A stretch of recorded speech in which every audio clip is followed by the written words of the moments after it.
ఓం శ్రీ గురుభ్యో నమః. ఓం శ్రీ మాత్రే నమః. జూలై 21వ తారీఖు నుంచి 30వ తారీఖు వరకు కూడా మేషాది ద్వాదశ రాశుల యొక్క ఫలితాలు ఏ విధంగా ఉన్నాయో తెలుసుకుందాం. ఇవన్నీ కూడా గోచారరీత్యా చెప్పబడే ఫలితాలు అంటారు. అంటే this is the transit system అంటారు. అంటే గోచారం ఎప్పుడు కూడా సూచనలుగా మనం గమనించాలి. అంటే ఈ 10 రోజుల్లో మనం ఎలాంటి నిర్ణయాలు తీసుకోవాలి, ఉద్యోగపరంగా, వ్యాపారపరంగా, ఆరోగ్యపరంగా, పిల్లల చదువుల పట్ల, శుభ కార్యక్రమాలు కానీ, అలానే వాహనాలు కొనుగోలు చేయటం కానీ, ఇళ్ళు, ఆస్తులు, రైతులు వీళ్ళందరూ కూడా అంటే ఇళ్ళు కొనుగోలు చేయటం రైతులకు ఏ విధంగా ఉండబోతుంది, వృత్తి ఉద్యోగ వ్యాపార రంగం వాళ్ళకి ఏ విధంగా ఉండబోతుంది, అలానే విద్యార్థులకి, స్త్రీలకి ఏ విధంగా నిర్ణయాలు తీసుకోవాలి, ఎలాంటి నిర్ణయాలు, ఎలాంటి జాగ్రత్తలు, ఎలాంటి అప్రమత్తతంగా ఉండాలి అని తెలుసుకోవాలంటే ఏంటంటే 10 రోజుల్లో మనం చెప్పిన ఫలితాల్లో ఎలాంటి నిర్ణయాలు తీసుకోవాలనే విషయాలని మనం తెలుసుకొని ముందుకు వెళ్ళాలి. అంటే కొన్ని జాగ్రత్తలు, అంటే ఇది చేయకూడదు, ఇది చెయ్యాలి, ఇది చేస్తే మంచి జరుగుతుంది, ఇది చేయకూడదు ఈ 10 రోజుల్లో అనే నిర్ణయాలను నిర్ణయించేదే గోచారం అంటారు. అంటే చెడు జరగాలన్నా, మంచి జరగాలన్నా వితిన్ సెకండ్ పట్టదు. ఒక నిర్ణయం మనం తీసుకునేటప్పుడు ఆ నిర్ణయం అనేది చాలామంది కూడా ఒక నిర్ణయం తీసుకునేటప్పుడు పొరపాట్లు చేస్తుంటారు. ఆ పొరపాటు అనేది జీవితాంతం ఆ పొరపాటు అనేది వెంటపడుతూనే ఉంటుంది. దానికి మంచి చేయాలా, చెడు చేయాలా, ఒక పెళ్లి సంబంధం కావచ్చు, ఒక ఉద్యోగం కావచ్చు, ఒక వ్యాపారం కావచ్చు, ఒక స్థలం కావచ్చు, ఒక ఇల్లు కొనుగోలు కావచ్చు, పెట్టుబడులు కావచ్చు, డబ్బులు ఇవ్వటము కావచ్చు. ఇలాంటి నిర్ణయాలని చాలా జాగ్రత్తగా ఈ 10 రోజుల్లో తీసుకోకూడదు, ఈ 10 రోజుల్లో తీసుకోవాలి. తొందరపాటు ఆలోచనలు పనికిరావు, అలానే కొన్ని విషయాలకు తొందరపడాలి అనే సూచనలు చెప్పేదే గోచారం అంటారు.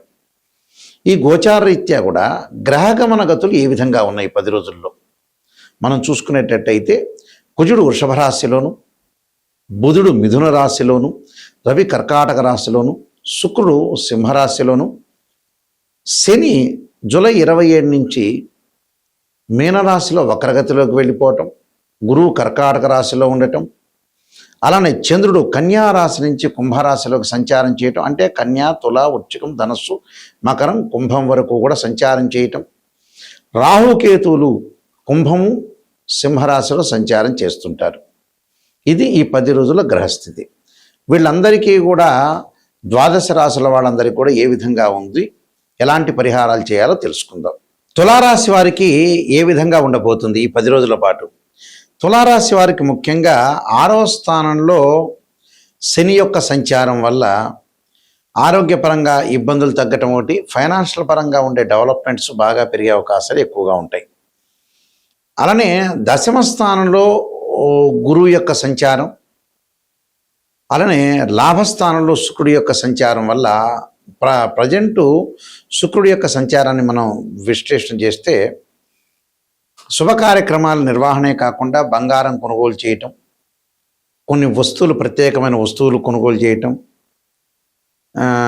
అలానే ప్రేమ వివాహాలు, అలానే ఒకళ్ళ జీవితంలోకి ఇంకోళ్ళు వచ్చే అవకాశాలు ఉండటం, వాళ్ళతో పరిచయాలు బాగా పెరగటం, ఆ పరిచయం అనేది ప్రేమగా మారిపోయే అవకాశం ఉండటం, వ్యాపార సంబంధాలు, లావాదేవీలు కూడా అనుకూలంగా ఉంటాయి.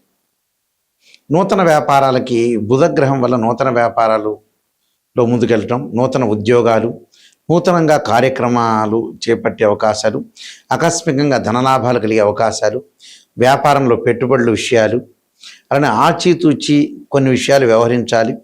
పెద్దలు యొక్క సలహాలు తీసుకొని ముందుకెళ్తే అనుకూలమైన ఫలితాలు వచ్చే అవకాశం ఉంటుంది. అంటే ప్రతి దానిలో కూడా విజయాన్ని సాధించే అవకాశాలు బాగా ఎక్కువ ఉండటం, అనుకూలమైన వాతావరణము, అలానే కొన్ని విషయాలు ఏంటంటే పెండింగ్ ప్రాజెక్టులు పూర్తయ్యే అవకాశాలు బాగా ఎక్కువ ఉంటాయి. ఆరోగ్యపరంగా కొన్ని ఇబ్బందులు లేకుండా ఉండే అవకాశాలు ఎక్కువ ఉంటాయి. అయితే జూలై 27వ తారీఖు తర్వాత 5వ స్థానంలో శని యొక్క సంచారం వల్ల స్థానచలనం జరిగే అవకాశాలు బాగా ఎక్కువ ఉంటాయి. స్థానచలనం జరగకుండా చూసుకోవటం చాలా ఇంపార్టెంట్. అలానే 8వ స్థానంలో కుజుడి యొక్క సంచారం వల్ల వాహన ప్రమాదాలు జరగకుండా చూసుకోండి. బంధుమిత్రులతో కలహాలు కానీ, రియల్ ఎస్టేట్ రంగం వాళ్ళకు కానీ కొంత అనుకూలంగా లేకపోవటం, భూములు కొనలేక పోవటం, కలహాలు రాకుండా చూసుకోండి, కోర్టు సమస్యలు రాకుండా చూసుకోండి. దానికి ఖచ్చితంగా బగళాముఖి స్తోత్రాన్ని పారాయణం చేయటం ఒకటి, అర్ధనారీశ్వర స్తోత్రాన్ని పారాయణం చేయటం, అలాగే శుక్రవారం రోజున వారాహి స్తోత్రాన్ని పారాయణం చేయటం, కందులు దానం చేయండి. చేయటం వల్ల మంచి అవకాశాలు ఖచ్చితంగా ఉంటుంది. ఈ విధంగా ఉన్న ఫలితాల్లో మనం ప్రత్యేకంగా కొన్ని రెమెడీస్ చేసుకోవడం చాలా ఇంపార్టెంట్. ఆ రెమెడీస్లో ప్రత్యేకంగా కొంతమందికి ఏంటంటే ఉద్యోగపరంగా ప్రయత్నాలు అనేవి సఫలీకృతం కావు. ఉద్యోగం అనేది నిలకడగా ఉండదు. ఉద్యోగపరంగా కొన్ని ఇబ్బందులు కలుగుతాయి. అంటే సూర్యుడి యొక్క ఆరాధన చేసుకోవాలి. సూర్యుని ఆరాధన చేయటం, గోధుమలు దానం చేయటం జరగాలి.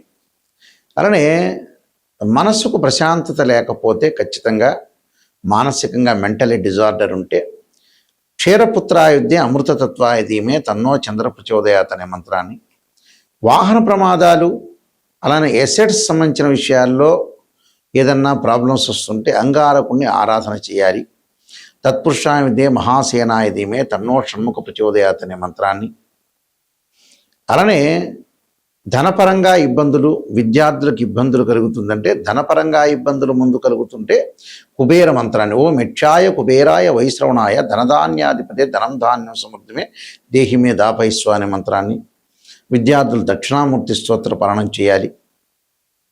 అలానే అమ్మవారి యొక్క ఆరాధన, ఆరోగ్యపరంగా ఇబ్బందులు కలుగుతుంటే శరీరే జర్జరీభూతే వ్యాధిగ్రస్తే కలేబరి ఔషధం జాహ్నవీతోయం వైద్యో నారాయణహరి.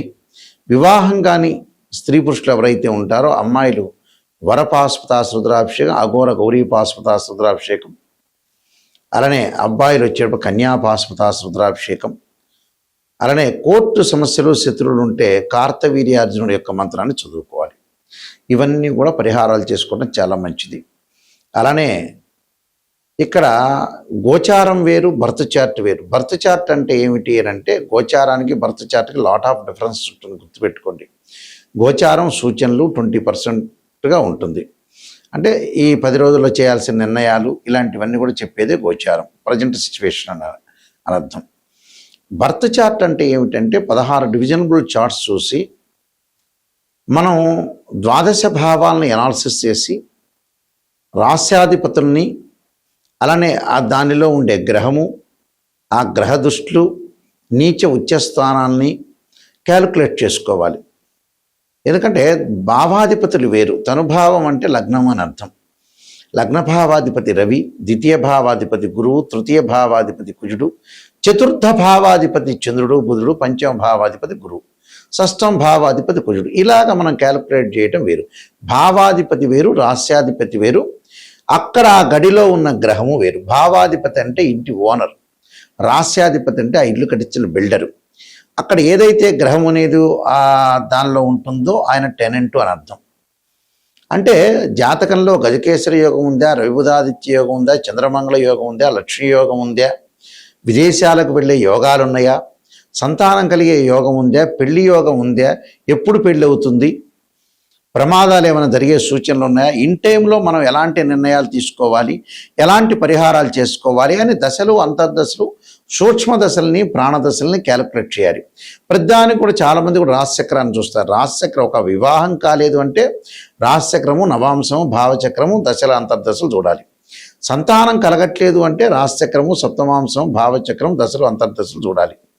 అలానే వృత్తిపరంగా ఎలా ఉందంటే రాశిచక్రము, దశమాంశం, భావచక్రము, దశలు అంతర్దశలు క్యాలిక్యులేట్ చేయాలి.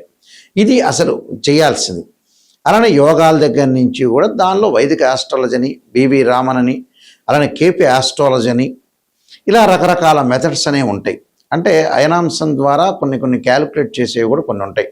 ఎందుకంటే కొన్ని గ్రహాల యొక్క మార్పులు కానీ, దాని యొక్క ప్రొడక్షన్ కానీ కేపీ పద్ధతిలో ఏ విధంగా ఉండబోతుంది, వైదిక ఆస్ట్రాలజీ ఏ విధంగా ఉండబోతుంది అనేది క్యాలిక్యులేట్ చేసుకోవాలి. మెయిన్ ఇంపార్టెంట్గా వైదిక ఆస్ట్రాలజీ చూస్తారు. సహజంగా కేపీ కూడా చూసుకోవచ్చు, దానిలో కూడా మంచి రిజల్ట్స్ వస్తూ ఉంటాయి. కేపీ సిస్టమ్ అంటే కేపీ సిస్టంలో ఏమిటంటే ఒక గ్రహం ఏ నక్షత్రంలో ఉంది, సబ్ లార్డ్ ఇలా చూడాలి. కొన్ని భావాలు, కొన్ని వ్యతిరేక భావాలు కేపీ సిస్టంలో చూస్తాం మనం. అలానే వైదిక ఆస్ట్రాలజీ అలానే బీవీ రామన్లో ఉన్న ప్రొడక్షన్స్, ఇలాంటివన్నీ కూడా మ్యాథమెటికల్ క్యాలిక్యులేషన్ చేసి అనాలిసిస్ చేస్తే యాక్యురేట్ రిజల్ట్ వస్తుంది. యాక్యురేట్గా మనం పరిహారం చేసుకుంటే కరెక్ట్ రిజల్ట్స్ వచ్చే అవకాశాలు గ్యారంటీగా ఉంటాయి. కాబట్టి నేను నెంబర్ ఆఫ్ ఆస్ట్రాలజీ బుక్స్ రాశాను.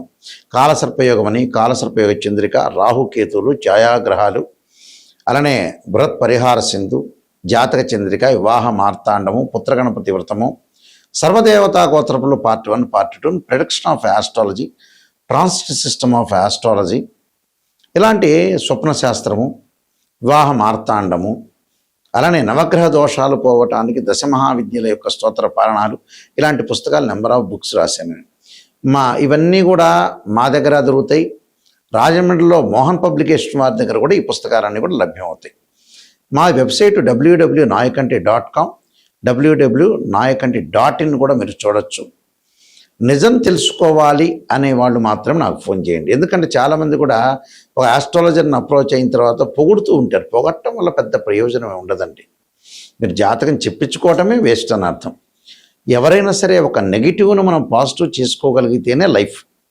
నెగిటివ్ని పాజిటివ్ చేయకుండా ఏదో అసత్య ధోరణిలో ఉంటే జాతకాన్ని చెప్పించుకోవటం దండగాని అర్థం నిజం చెప్పాలంటే. ఎందుకంటే ఎప్పుడైతే మన నెగిటివ్ను పాజిటివ్గా మనం ఓవర్కమ్ చేస్తామో అప్పుడే 100% మీరు కంప్లీట్ మ్యాన్ అయినట్టు, లేకపోతే అన్కంప్లీట్ మ్యాన్ అయినట్టే అర్థం. మనకు 6th అని చెబుతుంది, చాలా జాగ్రత్తగా ఉండండి. ఎక్కడైతే నెగిటివ్ ఉంటుందో దాన్ని మన నెగిటివ్ని పాజిటివ్ చేసుకొని నిజాన్ని తెలుసుకుంటేనే జాతకం. ఎవరైనా సరే నిజాన్ని తెలుసుకునే వాళ్ళు మాత్రమే నాకు ఫోన్ చేయండి. నా నెంబర్ కూడా స్క్రీన్ మీద స్క్రోలింగ్ అవుతున్న నెంబర్ నా దగ్గరికే వస్తుంది. ఆ నెంబర్ కూడా. అందువల్ల మీరు ఏదైనా నిజం తెలుసుకోవాలంటే నాకు ఫోన్ చేయండి. అబద్ధం తెలుసుకునే వాళ్ళు ఎవ్వడూ ఫోన్ చేయొద్దండి. అదొకటి. అయితే మీ అందరికీ కూడా పరమేశ్వరుడి యొక్క కరుణాకటాక్షం ఉండాలని, అమ్మవారి యొక్క కరుణాకటాక్షం ఉండాలని ఆశిస్తూ సర్వే జనా సుఖినో భవంతు.